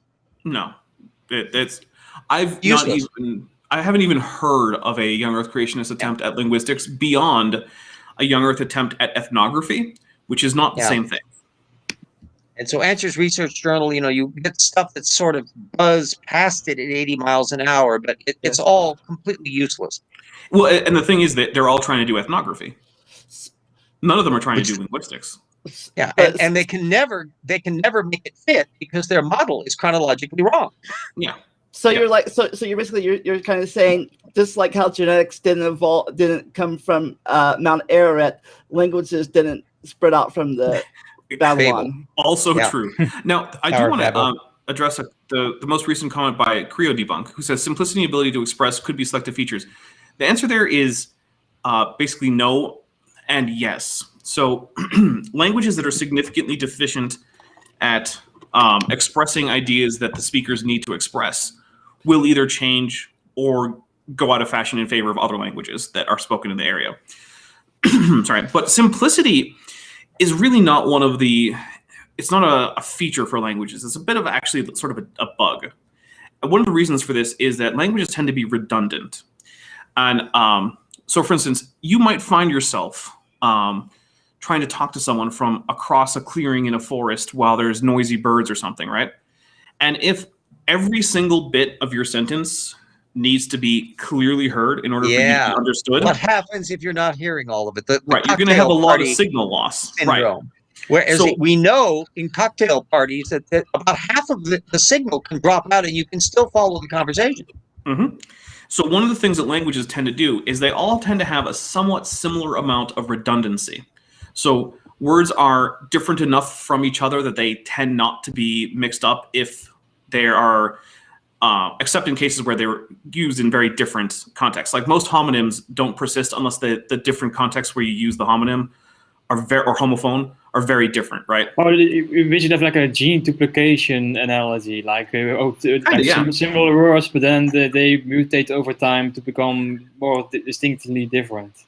And but the other thing is, you can't become so redundant that it takes too much effort to actually express and parse any given communication. So that's why you don't tend to have languages that do strict word order plus case marking on nouns plus double marking on verbs plus agreement with gender, person. It'll be a trade-off that they'll right. add in new nuances to communicate things that maybe you couldn't communicate as well with before, all without any intentional design to it, and trim down stuff like ramming vowels together and trimming things that takes a little bit easier and making it easier to speak. Just think of all the people that live in cold climates that tend to have a talking form like this, because it's much easier if you don't have to move your mouth very open, because you're going to get a blast of cold air. Now, there's an interesting series of case studies in whether or not languages will stay at low levels of complexity, or in other words, stay simple. And it's when pigeons become creoles. So a pigeon is a hybrid language that develops through the need of groups of people to interact closely when they don't share a common language. And it's not very easy for either group to completely learn the other language. Usually this means that these languages are fairly different. So we have a whole lot of these pigeons that developed, especially in the Caribbean. You get English and French and sometimes Spanish-based pigeons that developed between primarily slaves and European slave owners. Is it also the same case with like Afrikaans? Like we have a Dutch colony in South Africa? So Afrikaans is less of a Creole and more of simply Dutch after lots of contact with local African languages. It's still basically Dutch, but it's a I cannot understand it. So yeah. But what I mean though is like it did not take on So when a Creole forms, one of the things that happens is you vastly simplify the grammar. That's something that didn't happen to Afrikaans. So that's one of the reasons why we're pretty sure it's not a Creole at this point. But so when a pigeon forms, you have this contact, and so you'll vastly simplify the grammar. It'll become much simpler than either language is. In fact, it will often take the simplest grammar from one language in one area, and then in another area, it'll take the simple grammar from the other language and just smush them together into the stock simplest version of the grammar. There's rarely any kind of complex morphology. Sometimes plurals, you don't even bother marking plurals. Or if you do it by simple means that aren't even as complicated as adding a plural suffix. Sometimes you just do reduplication. Like you want to say wheels instead of wheel, you just say wheel, wheel. That's more than one wheel, right? That's more than once. Yeah. So, but then when a pigeon starts to get native speakers, an interesting thing happens. It becomes a Creole, and it develops novel complexity in ways that didn't exist in either language. And that's because the native speakers find it useful to have more complex speech to express more complex thoughts. So it's a linguistic bottleneck that then forms the substrate for a naturally evolving language system. Yeah. Right. And so in these cases, you could say that the fitness landscape has this weird thing where you're not complicated enough, get more complicated. And they do. So all of the currently existing Creoles are more complicated than the pigeons they originated from. Oh, yeah. Well, as much as I would like to talk a little bit longer, but the wrap, so we have a schedule to keep here. But I have something else. One last thing to mention, if I may. I want to ask something about how language influence our perception of colors. Like you have in some languages they don't make the distinction between green and yellow, and especially blue. Blue is an interesting case because some languages blue and green.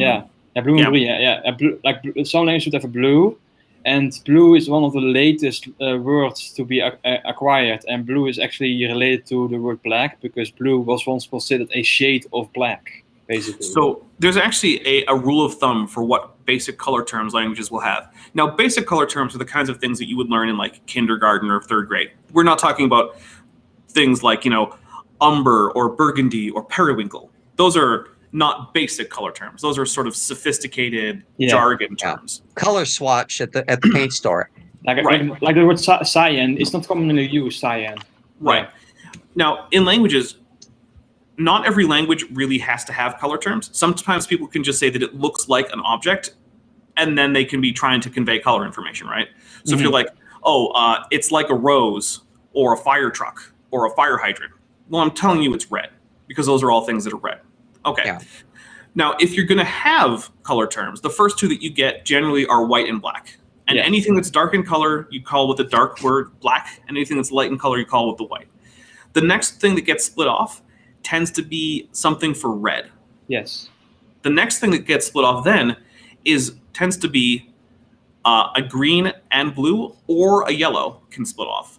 And then after both of those have split off, then sometimes you can get words like orange. And then sometimes you can get words like brown. And finally, sometimes you get languages that split off blue from green. Yeah, it's really weird. Like it's also the case, like not only is the language different, like our perception of the colors are different too. Like for example, in Russian they have two common words for two shades of blue, and they can distinguish these colors more readily than English speakers. I do want to answer that question for Atheist Junior, because that's a great question. And the answer is yes, but you don't call it a dialect. The personal way that any given person uses their language is always unique to them to some degree, and is called an idiolect. I have my own idiolect. RJ has his. Vandalia has his. Everyone has their own idiolect. In Hogan's case, we can accent the idiot part.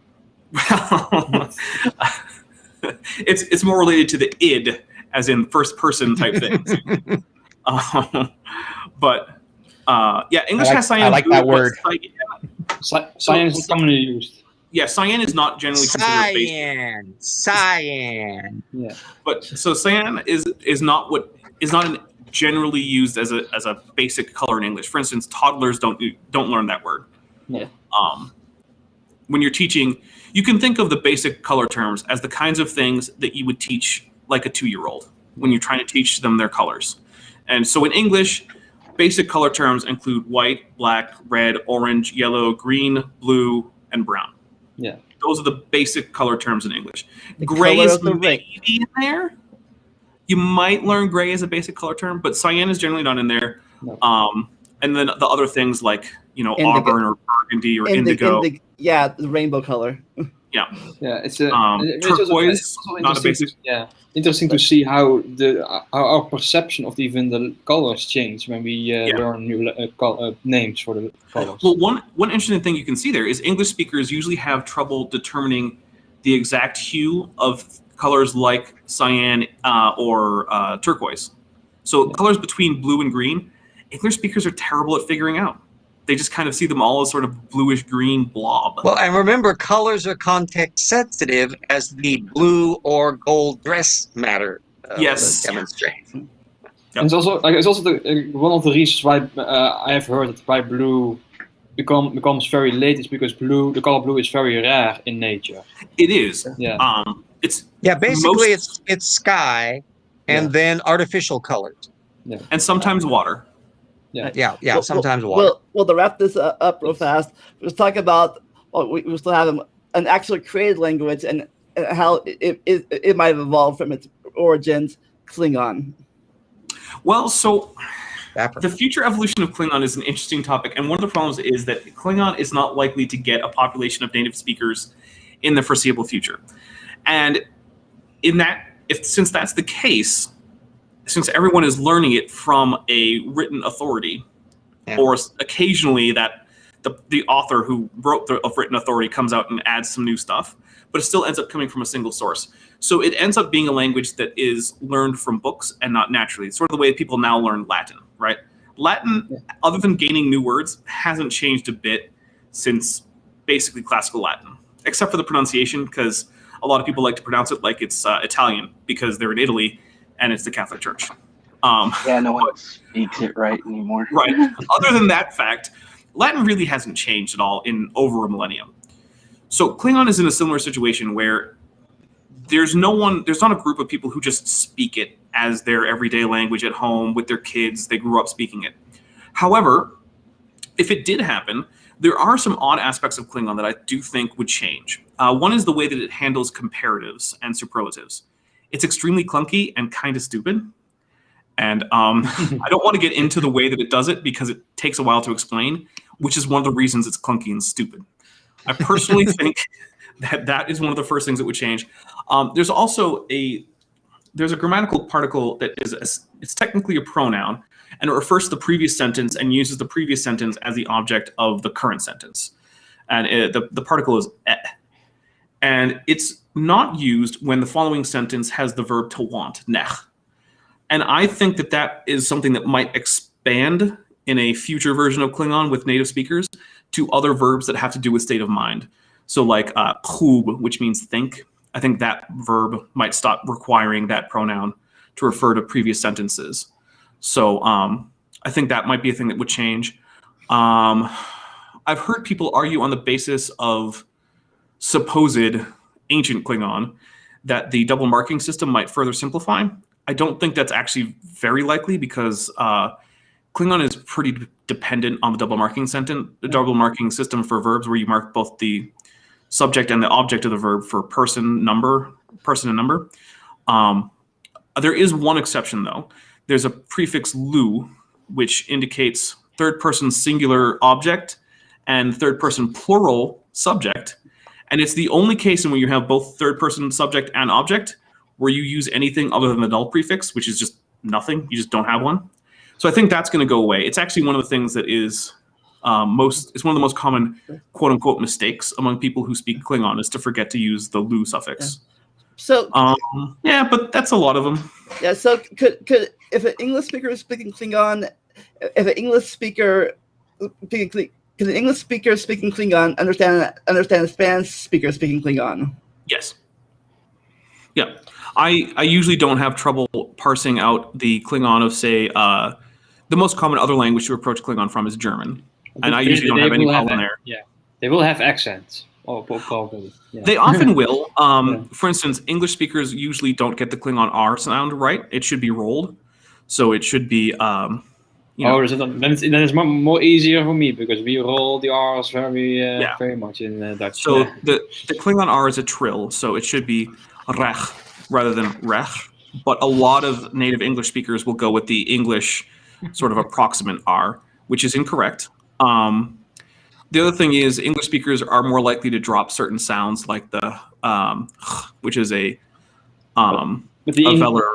But the inventor of Klingon was an English speaker, right? So his native language was English. However, he spent most of his professional career as a linguist during his academic period, studying actually Native American languages in South America. And so that influence actually comes through into Klingon. So one consonant in Klingon is a affricative, which is a alveolar stop followed by a lateral release fricative. It's all in voice, so it's... And that is a very unusual sound, but it occurs in quite a few languages in South America. Also, the verb system, which uses heavy use of double marking, is also common in the same languages where that sound is common in South America. So Klingon has a weirdly South American flair, and the reason that he did that was specifically because outside of South America, things like that are extremely uncommon. Because he really wanted to make his language sound alien to the English audience. Yeah. His only the only thing, this guy is, by the way, his name is Mark Okrand. I don't want to keep just saying this guy. So Dr. Mark Okrand, when he was first hired on to do Klingon, he had already worked on Vulcan in Star Trek II. There are some lines that were spoken in Vulcan, but those were actually ADR. They were originally spoken on set in English. And then he was brought in to develop a way to ADR over those lines that would still match the mouth movements. Oh, when Spock and Savik are talking? Yeah. That's what I was talking about. I thought Star Trek 1. No, That's 2. Okay, because I remember in Star Trek 1 they're talking when Spock was doing the Cole Lamar thing. Oh, there was a little bit of Klingon, yeah, but actually that had Vulcan. But I think that had very little. It actually went more seriously in the second. So I believe that the Vulcan and Klingon in Star Trek 1 were actually created by James Doohan, because James Doohan actually had a bit of a background with dialect coaching and language and stuff. So what Mark Okrand got as his prompt for Klingon when he started working on 3 was, 1, it has to be guttural because it was described as guttural in the script. And of course, guttural is one of those non-linguist words where you say it to a linguist and they're like, well, that could mean a whole lot of things, but I'll pick some of them, and that's what it'll mean. But also that it was harsh.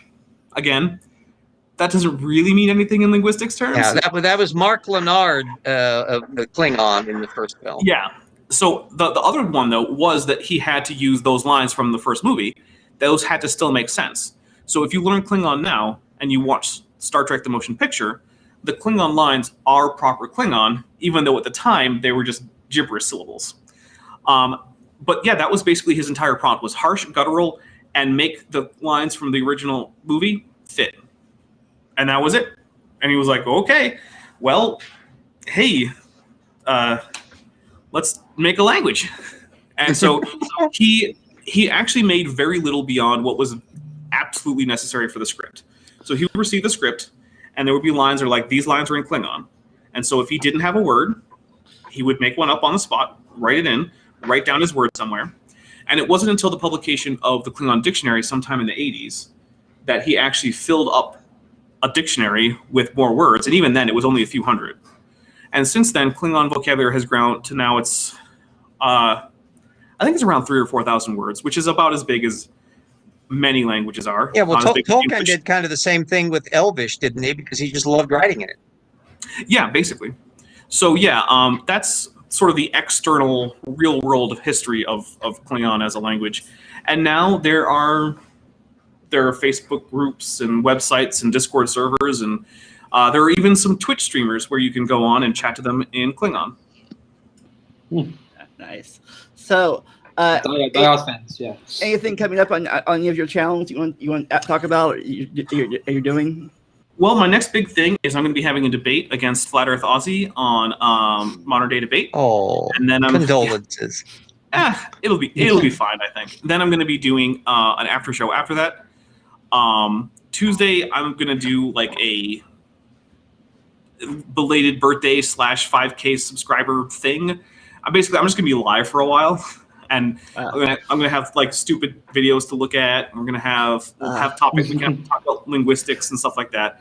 And if in fact spending some brain cells for right research.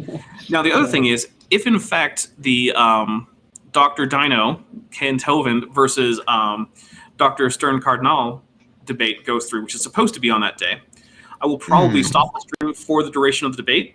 And then I will see if anyone wants me to have an after show for that debate. Of course, if it doesn't happen, then who knows? Maybe I'll just keep streaming. Yeah. If Kent keeps having technical difficulties. Yeah. Thursday is going to be a scripted video. I have 2 currently that I haven't released. I'm not sure which one is going to be the one that I release on Thursday. I might consult with my patrons as to which one they think they would rather have up.